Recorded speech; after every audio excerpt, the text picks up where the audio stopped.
생각이 인생을 좌우합니다. 잠언 23장 7절에 그걸 이렇게 분명하게 말씀하셨어요. 대저 그 마음의 생각이 어떠하면 그 위인도 그러한즉. 어떤 생각을 하느냐에 따라서 인생의 행복과 불행이 운명지어지기도 하고 인간이 지혜와 어리석음이 판가름 나기도 합니다. 더욱이 역경을 만났을 때 어떤 생각을 하느냐는 더욱 중요해요. 내가 여기서 끝이구나. 그렇게 생각하는 사람도 있고 아니야 다시 일어나서 나 반드시 성공할 거야. 아니야 다시 한번 시작해서 뭐라도 이루려고 노력할 거야. 생각이 삶을 바꾸는 거예요. 아침에 그냥 정말 편하게 자고 싶고 쉬고 싶고 그 피곤함을 그래도 오늘은 좀 늘어지게 쉬면서 있고 싶은데 교회를 가야 되는 거예요. 교회를 가야 되는 거예요. 갈까요 말까요 생각하기 시작합니다. 오늘은 하루 쉬자. 누가 뭐라고 하지도 않아요. 근데 야 전화 와 전화. 가만히 두겠냐? 가야지. 갈까? 아니야. 나중에 죄송하다 그러고 이랬다 저랬다. 내일 시험이야. 아니야 뭐 있어. 아니야 가야 돼. 그러다 저러다 일어나요. 왜? 기도를 맡았거든. 내가 절대로 이제부터 기도 안 만다고 미리 얘기해야지. 이러고 나옵니다. 억지로 나온 것 같았어요. 그런데 어쨌든 그렇게 생각하고 나왔어요. 이야 그때 예쁜 자매가 새신자로 나와갖고 결혼했대. 믿거나 말거나. 생각이 어떠하냐에 따라서 운명이 바뀌기도 합니다. 여러분들이 잘 아는 셰익스피어의 4대 비극 가운데 햄릿이 있죠. 햄릿은 정신의학 쪽에서 전형적인 우울질의 사람이라고 얘기를 합니다. 어떻게 우울질인지 우리도 거의 그렇게 다르지 않아요. 왕자로 태어났어요. 그럼 뭔가 좀 좋은 조건들이 있잖아요. 왕자인데 아빠가 왕이니까 나는 이제 왕이 되는 거예요. 그래서 아직 어리니까 왕자일 뿐이에요. 근데 그 아빠가 도중에 갑자기 죽어요. 근데 자기가 왕이 돼야 되는데 왕이 되지 않고 삼촌이 왕이 되는 거예요. 그러니까 내 길이 갑자기 꺾여요. 우울해지는 거예요. 화를 낼 수가 없어. 왜? 삼촌이니까. 무슨 혁명이 일어난 것이 아니에요. 뭐 나라가 뒤집어진 게 아니에요. 자연스럽게 흐름이 삼촌한테 왕의 자리가 주어지고 그래서 자기는 그냥 바라볼 뿐이에요. 자기가 그동안에 알았던 자기니까 더 이상 아니에요. 자기의 삶이 기본적으로 이럴 거라고 생각했던 예측된 것이 다 무너졌어요. 어디서부터 다시 시작해야 될지 모르는 약간 혼란스러운, 약간이 아니죠. 많이 혼란스러운 그런 자기 인생이니까. 내 인생 내가 이렇게 중요한데 그런 상황이 됐어요. 더한 일이 일어났어요. 그 엄마가 삼촌이랑 결혼을 해. 나는 일부 예배 때도 이 얘기를 했는데 일부 예배 때 다 하고 놀라서 제가 더 놀랬잖아요. 안 읽었단 소리잖아요. 막 이래. 엄마가 삼촌이랑 결혼했더니 막 이래요. 무슨 그 흉측한 드라마 얘기하듯이 막장 드라마. 막장 드라마죠. 엄마 옆에는 아빠예요. 그거는 변함없는 진리예요. 엄마 옆에는 아빠여야 되는데 혹기라도 딴 사람이 있을 수 있지만 그게 삼촌? 그러면 나하고 나의 인생에서 너무나 많은 것들이 변칙이 돼버리는 거예요. 친척, 가족, 관계, 친한 거, 알던 거 이런 것들이 다 엉망진창이 되는 거예요. 엄마가 근데 왜 이렇게 해피해하죠? 아빠가 돌아가시고 삼촌이랑 시동생이랑 결혼을 하는데 너무 해피해하는 거예요. 행복해요. 나는 엄마 편이야. 그래서 엄마가 해피하면 나도 해피해. 엄마가 좋은 거는 나한테도 좋은 거야. 엄마가 왜 기쁘면 나한테도 그 기쁜 일이 될 거니까. 근데 그렇지가 않은 거예요. 혼란이 점점 가중됩니다. 우울한 거예요. 어느 날 밤에 잠이 안 와서 바깥에서 정원을 거닐다, 궁의 정원을 거닐다가 환상을 보게 됩니다. 갑자기 안개가 자욱하고 앞이 안 보이는 것 같더니 아빠가 나타나는 거예요. 아빠 왕이 나타나시는 거예요. 너무 추레하고 너무 고통스러운 모습으로 나타나서 햄릿에게 얘기합니다. 억울하다는 거예요. 내가 죽게 돼서 죽은 게 아니다. 너의 삼촌이 내가 낮잠 자는 동안에 귀에다가 독약을 넣어서 그래서 독살됐다는 거예요. 그러니까 복수해달라는 거예요. 원수를 갚아달라는 거예요. 한꺼번에 이 짐이 그 분노와 그 대책을 세워야 되는 그 어려운 문제와 그리고 앞으로 내가 살 일에 대해서 엄청난 큰 짐이 내려집니다. 믿을 인간 하나도 없고 엄마도 믿고 그들이 대표하는 모든 내용이 흔들리는 거예요. 그래서 오피리아라는 약혼자가 있었어요. 여자가. 너무너무 사랑하는 사이인데 엄마로 인해서 그 사건으로 인해서 여자를 싫어해요. 여자요. 그대 이름은 갈대니라.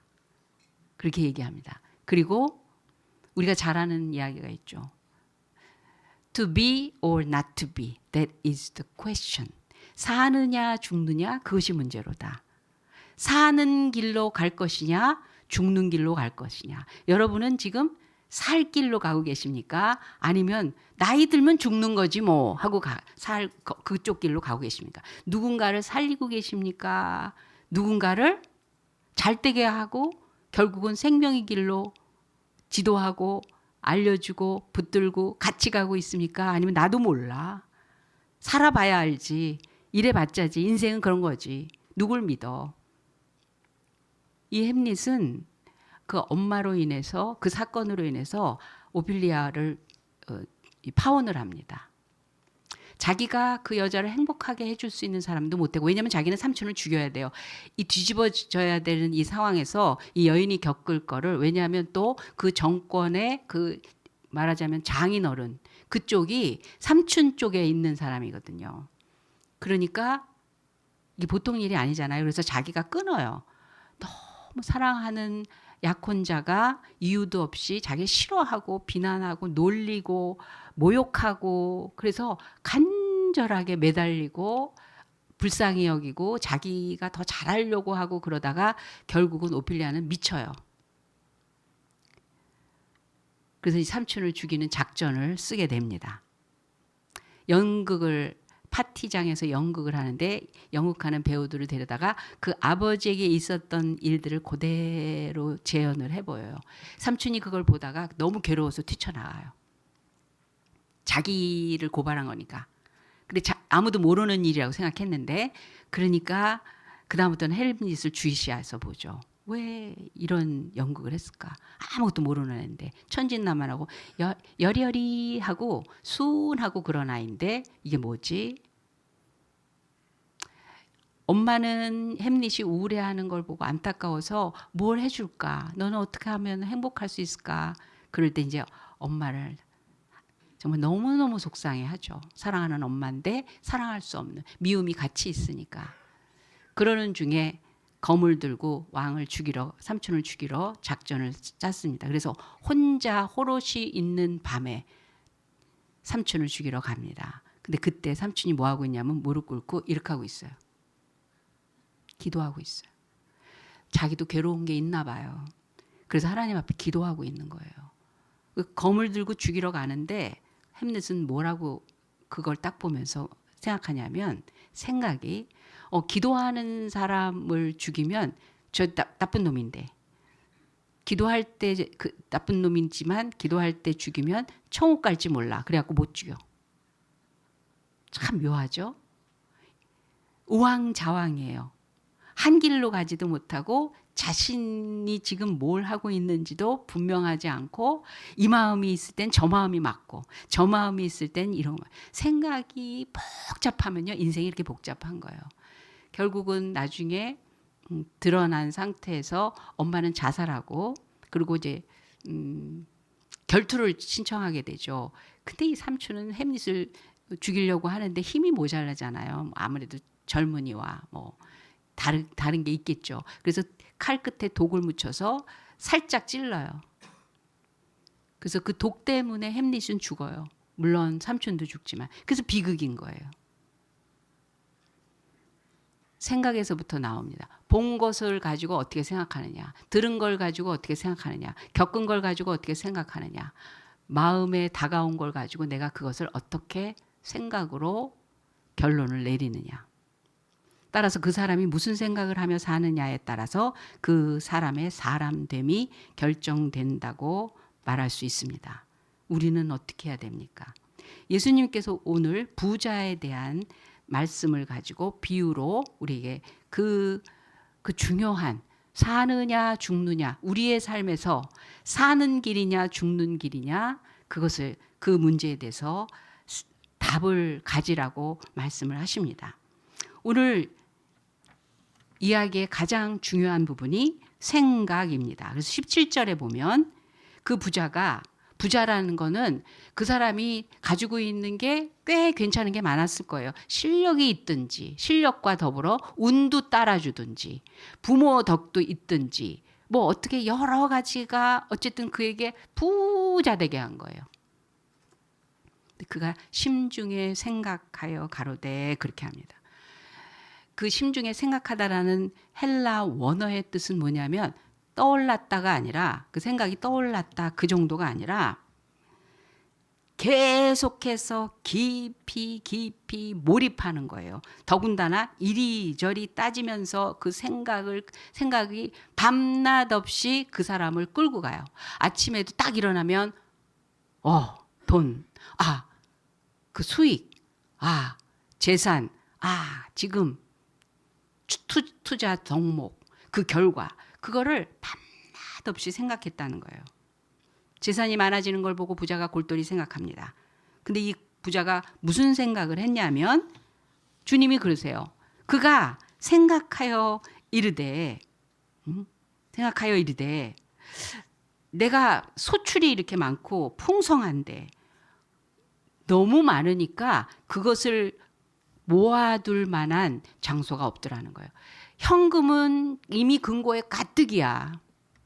모든 재산될 만한 그 물건들을 가득 투자금으로 물건을 사다 놨어요. 뭐 그림도 있고 골동품도 있고 뭐도 있고 뭐 많잖아요. 그런 거 잔뜩 갖다 채워놓고 집도 넓히고 넓혔는데 돈은 더 계속 들어와요. 은행에 이렇게 넣고 저렇게 넣는데 또 들어와. 이거 어떡하지? 이걸 어떡하지? 그리고 나서 얻은 결론이 뭐냐면 내 곳간을 다 알고 이제 기본 세팅을 바꾸자. 털을 내 재산을 굴리는 그 방식 자체를 바꾸자는 거예요. 내 곳간을 헐고 더 크게 짓고 내 모든 곡식과 물건을 거기에 쌓아두리라. 그러면 내 영혼아 편안하자. 여러 해 쓸 물건을 많이 쌓아두었으니 평안히 쉬고 먹고 마시고 즐거워하리라. 두 가지를 생각해냈어요. 결과적으로. 그게 뭐냐면 더 쌓자. 더 모으자. 그래서 이젠 해외까지 땅 그건 여기 더 이상 없어. 해외까지 그 다른 기업까지 다 더 한 거예요. 그리고 나서 먹고 마시고 즐기자요. 우리가 그렇게 낯설지 않습니다. 있으면 잘 관리하고 지키고 그래서 그것을 그 부지런한 사람이고 지혜로운 사람이고 인생을 그래도 성공했다고 하는 사람이죠. 그걸 잘 굴리고 지키고 해서 점점 평안하고 넉넉하고 전혀 돈에 대한 그 신경이나 개념 자체가 별로 이렇게 불편하지 떠오르지 않게 그 정도가 되는 거예요. 그리고 먹고 마시고 즐기자. 이 사람의 내용이 과연 사는 길인가 죽는 길인가 좋은 길이고 그냥 하나의 사는 방법이라고 하지 않고 두 가지로 구분을 해버리세요. 첫째로 이 부자는 어떤 기준을 갖고 이 인생을 자기가 살아가고 있는 것을 생각을 했냐면 행복이란 쌓고 먹고 즐기는 데 있다고 생각한 거예요. 그게 아주 주된 골격입니다. 우리의 인생이 행복하기 위한 여러 가지 조건 중에 결코 돈을 뺄 수가 없습니다. 돈의 중요성을 우리는 이미 애들서부터 다 알고 있어요. 그건 부인할 수도 없고 부인했다고 거룩한 것도 아니에요. 당연히 중요합니다. 근데 얼마만큼 내가 확보하고 있으면 이 행복의 그 라인에서 서 있을 수 있느냐. 그걸 연구를 했어요. 근데 여러분은 얼마 정도라고 생각하십니까? 일부에다 물어봤어요. 일부 예배 드리는 사람한테 얼마. 그랬더니 막 곰곰이 생각하고 얼마라고 해야 답이 될까? 그러는 것 같아요. 내가 줄 것도 아닌데. 그랬더니 10억? 그러는 거예요. 그래서 집 사면 없는데. 집 사면 집 뜯어 먹을 것도 아니고. 집은 아빠가 있는 거구나. 이렇게 생각을 했던 것 같아요.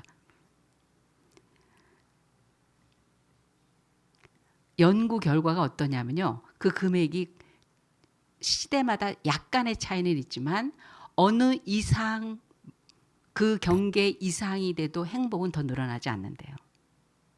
그게 참 희한한 거예요.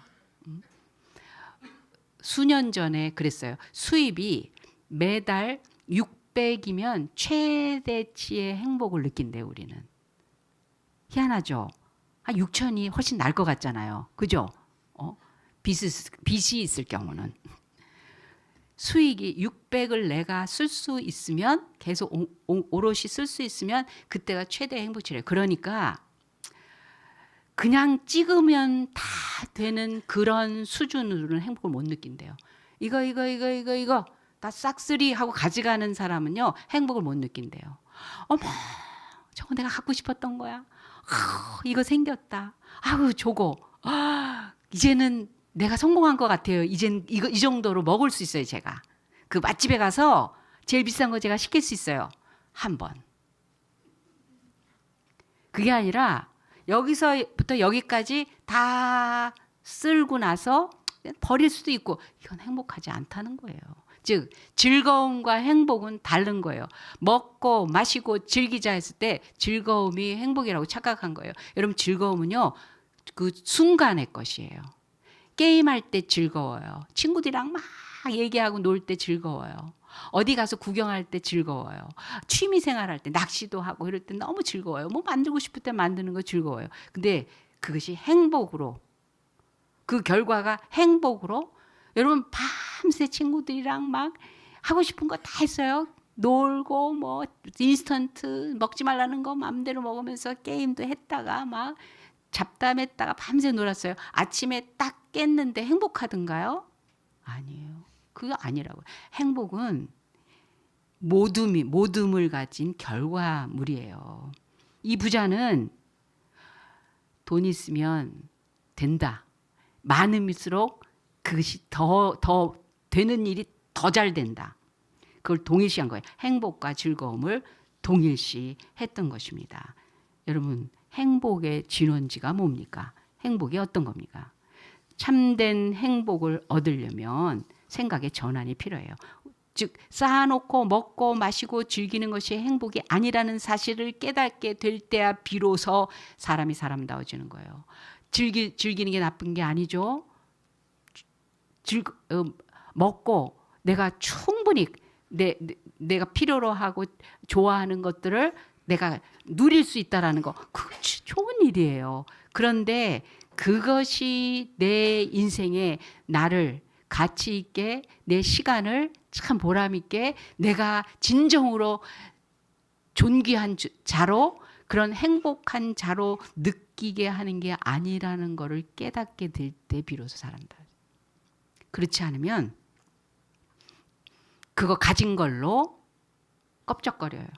가진 걸로 보여야 될 게 안 보여요.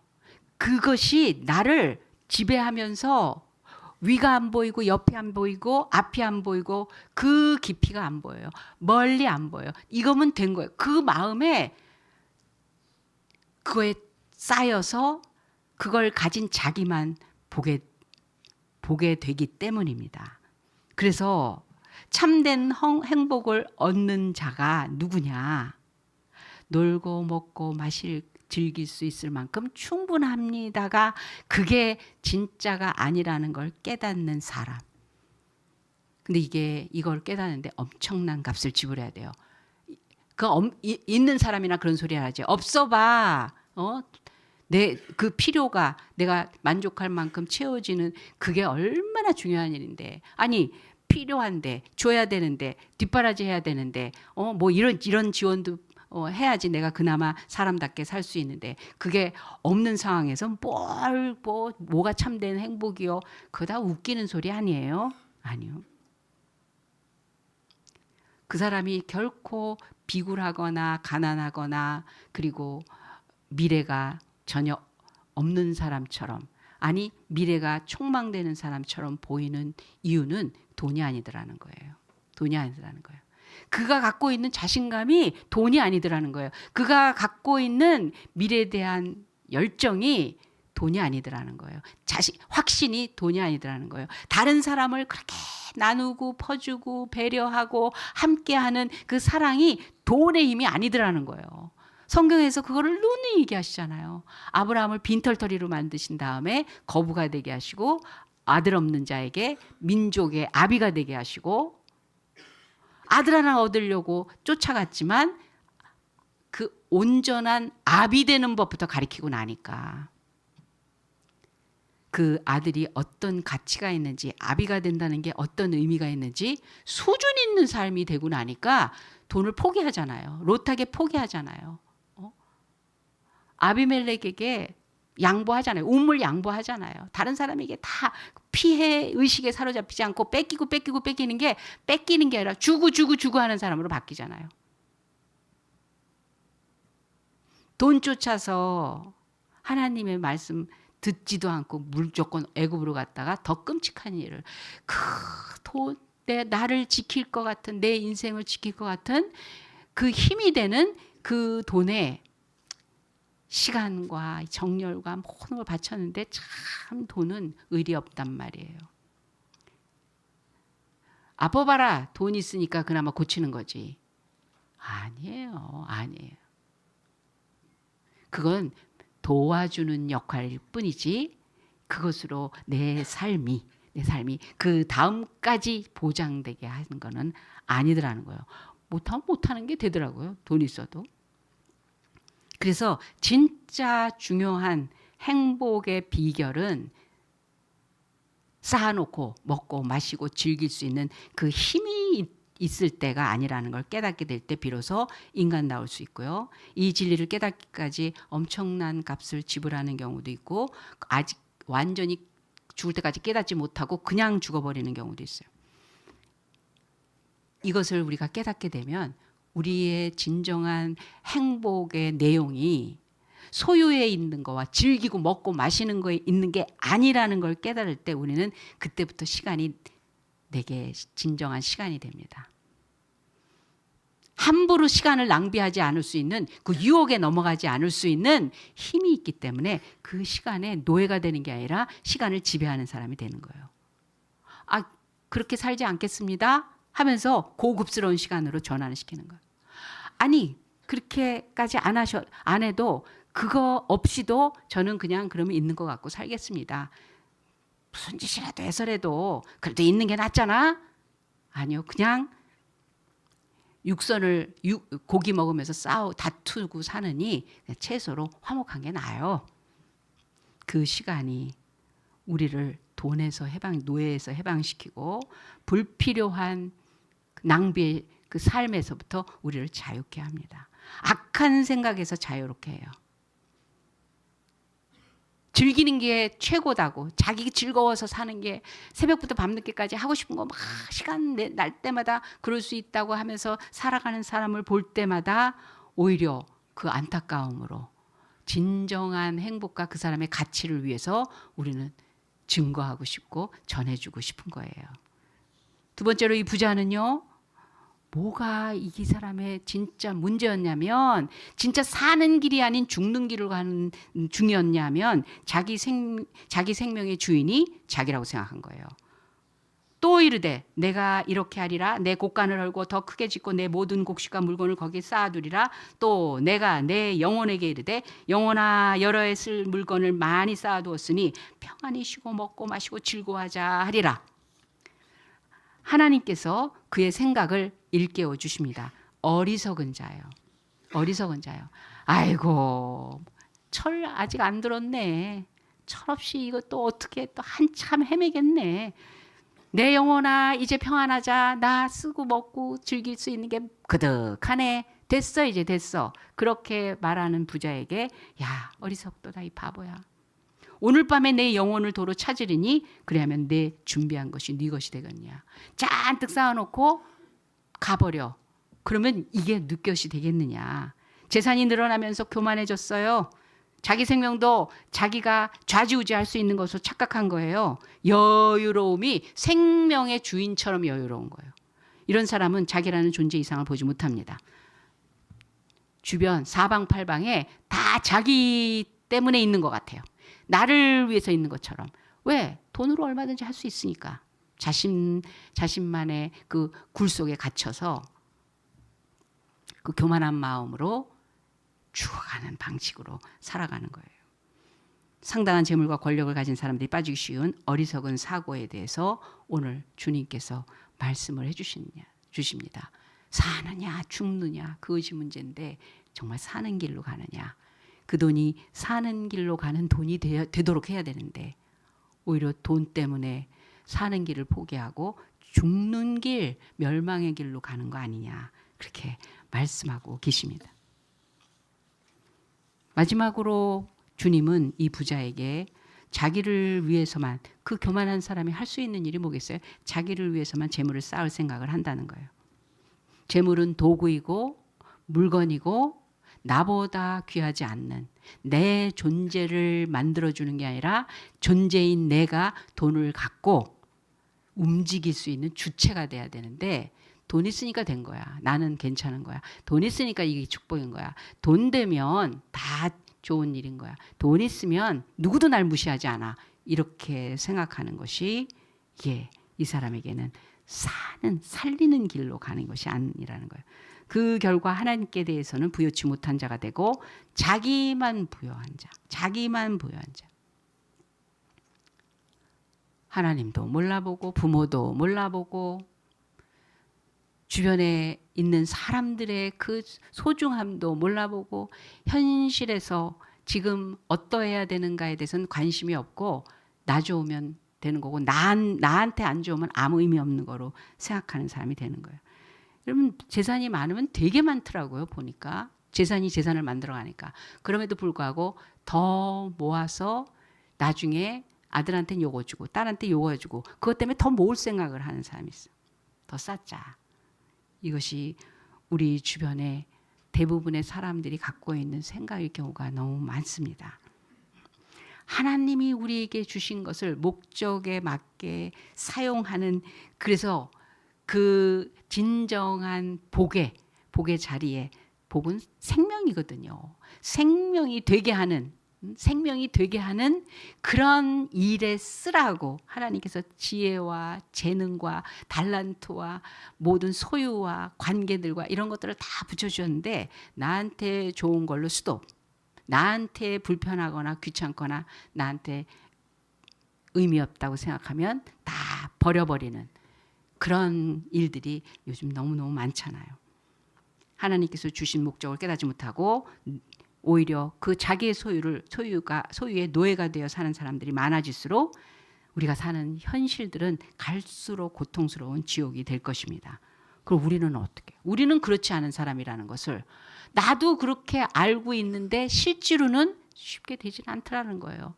그래야지 했는데 안 되고 안 해야지 했는데도 되는 것. 우리 크리스찬들에게 하나님께서 말씀하십니다. 예수님을 믿으면 생각이 바뀌어요. 그래서 크리스찬들의 공통점은 다양한 차이가 있는데 공통점을 뭐냐면 생각이 바뀌었다는 거예요. 아닌 거에 대해서 아니라고 얘기할 수 있는 공통적인 게 있어요. 나도 그거 아니라고 생각해요.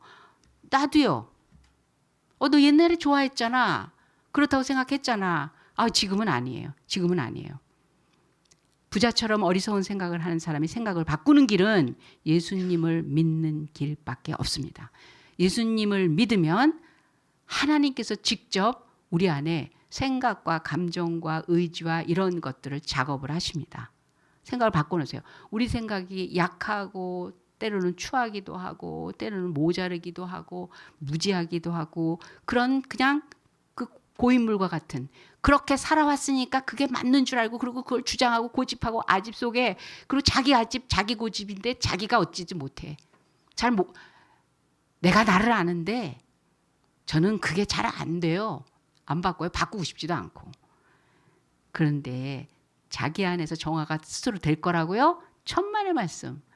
성령 하나님께서 하나님의 은혜와 그 말씀과 수시로 우리에게 함께 하시는 역사를 통해서 그 생각을 청소해 주시고 새롭게 하시고 거룩하게 하시고 하나님이 뭘 기뻐하시는가에 대한 생각을 심어 주시기 때문에 하나님 믿으면 그래서 바뀌는 거예요.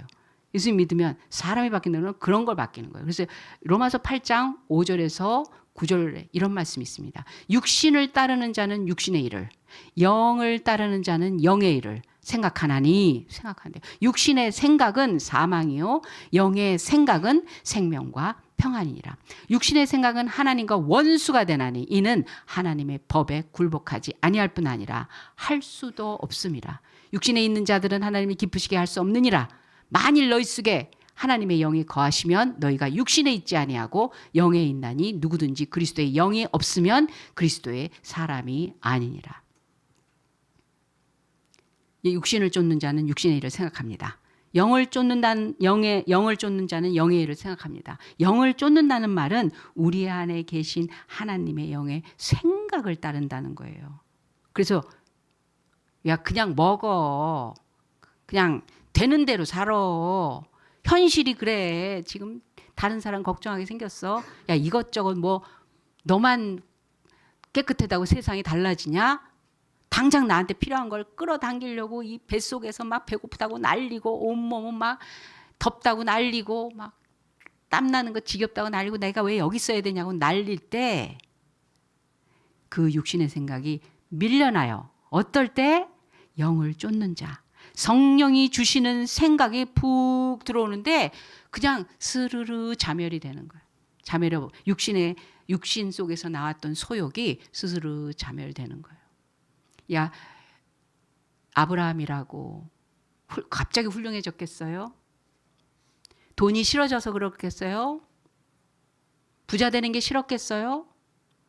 그거보다 부자 되게 하시는 하나님이 더 중요했고 부자뿐만이 아니라 모든 복을 가지신 하나님이 기쁘시게 하는 쪽이 더 원하는 일이 되도록 계속 부어주시는 거예요. 더러운 물이 가득한 그 큰 항아리, 끝도 없는 밑바닥이 보이지 않는 그 큰 마음의 항아리를 깨끗게 하는 건요. 깨끗한 걸 계속 채워 넣는 거예요. 채워 넣는 거예요. 그래서 육신의 생각이 밀려나게 되고 자연히 하나님께서 주시는 생각을 하게 됩니다. 이것이 예수님 믿는 사람의 모습입니다. 육신의 생각은 사망이라고 그랬어요. 죽음이라고 그랬어요. 남는 게 없다는 소리예요. 육신으로 막 목적을 삼고 내 감각, 육신의 감각에서 결정을 계속 해버리잖아요. 크리스찬은 결혼도 육신으로 하는 거 아니잖아요. 이쁘네. 재주 있네. 돈 잘 실력 있어. 대기업에 다니면서 앞길이 촉망하고 그런 거 있잖아요. 사람의 눈과 귀와 마음과 손과 가지고 있는 이 현실에서 취급하는 걸로 결혼하지 않잖아요. 아니 세상에 사는 사람들도 살아보니 사람 속이 중요하더라. 속이 사람이어야 되겠더라. 그래봤자 그 속도 결국은 겉에 있는 거 가지고 판단하는 경우가 너무 많죠. 성령에 따라 생각하면 하나님에 따라 생각하는 사람은 생명과 평안이 옵니다. 하나님이 보장하시고 안전케 하시고 채우시고 붙들어 주시고 인도하시는 것 때문에 영원히 하나님을 찬양하는 축복과 행복을 누리게 되는 거예요. 육신의 생각은 하나님과 원수된대요. 예수님 믿는다고 해도 부자와 같은 생각에 끌려다니고 있다면 더 쌓아서 마시고 줄이고 그렇게 하자. 내 영혼아 평안하다. 이제는 다 됐어. 하나님이 안 보여요. 이 부자한테는. 그 생명이 어디서 시작해서 어디서 끝나는지 감히 자기를 누가 어떻게 이렇게 돼버린 거예요. 입으로는 주여 주여 하면서 속으로는 하나님과 원수된 사람이나 마찬가지입니다. 이런 사람은 하나님의 법에 굴복하지 않는다고 얘기했어요. 왜냐하면 육신에 있는 자들은 하나님을 기쁘시게 할 수 없기 때문이다. 하나님의 영에, 즉 하나님의 생각에 이 마음을 채워가는 사람들은 그냥 어떻게 하면 하나님을 기쁘시게 할까를 인생의 가장 중요한 초점으로 삼게 됩니다. 하나님, 나한테 주신 거 이게 하나님한테는 어떤 기쁨이 되실까요? 하나님, 내가 이렇게 하는 일이 하나님한테는 어떤 의미로 나한테 주신 걸까요? 내가 하고자 하는 이 계획과 앞으로의 미래에 대한 소망이 하나님한테는 어떤 인정을 받을 수 있을까요? 그렇게 여쭈면서 자기 인생을 사용하는 사람이 된다는 겁니다. 여러분, 능력 있으십니까? 재물이 있으십니까? 달란트가 있으십니까? 참 좋은 여러 가지 조건들을 갖추고 계십니까? 그렇다면 영원한 것들, 영혼을 위해서, 사람이라면 영혼을 위해서 마음껏 사용하시기 바랍니다. 하나님께서 주신 것이 있다고 믿으신다면 하나님의 그 영원한 나라를 위한 확장을 위해서 마음껏 그 돈을, 그 물질을, 그 가지고 있는 것들을 쓰시기 바랍니다. 그렇다면 그 생명이 영원한 생명이 될 것이고 그 시간이 영원한 시간표로, 그래서 결국 하나님 앞에서 샘되는 그런 인생이 될 것입니다. 우리 주변에 쌓고 먹고 즐기는 것만이 인생의 행복이라고 생각하는 사람들이 얼마나 많습니까? 생명이 자기 손에 있는 것처럼 착각하는 그 사람들을 위해서 우리가 해야 될 일이 있습니다. 기도하며 사는 길이 여기에 있다는 것. 진정으로 당신이 살 수 있는 길은 이거라고 증거하는 일입니다. 자기만을 위해서 쌓기를 원하는 사람들을 위해서 우리는 중보하고 기도하면서 그들에게 복음을 전해야 될 사명이 있는 것입니다. 그들을 구원해서 하나님의 생각이 육신의 생각을 대체할 수 있도록 만들어서 주님 오실 때 그들 모두가 함께 하나님 나라에 더 동참하게 하는 그 사명 잘 감당하시기 바랍니다. 기도하겠습니다. 하나님 아버지, 우리를 살리시는 주님, 우리에게 사는 길을 열어주시는 주님, 우리에게 살리라고 모든 것을 아낌없이 부어주시며 사명 부어주신 우리 주님 앞에 오늘 이 받은 하나님의 명령을 다시 한번 마음에 새기며 사는 길을 위해서 시간과 소유와 모든 기회들을 하나님의 그 은혜와 생명이 있는 그 길로 우리가 따라가며 그렇게 소개하며 그렇게 증거하며, 그래서 하나님의 살리시는 길에 가득 영혼들을 채워가는 저희들 되게 하여 주시옵소서. 감사함이 예수님의 이름으로 기도합니다. 아멘. 지금은 우리 구주 예수 그리스도의 은혜와 살아계신 하나님 아버지의 극진하신 사랑 많으심과 성령 하나님의 감화감동 역사하심이 생각을 살도록 사는 길로 생각을 바꿔주시고 살라고 명령하시며 살리는 일로 우리를 부르신 그 하나님 앞에 믿음으로 결단하며 고백하는 새롬교회 성도들과 그 하는 일과 가정 위에 지금부터 영원까지 함께 하실지어다. 아멘.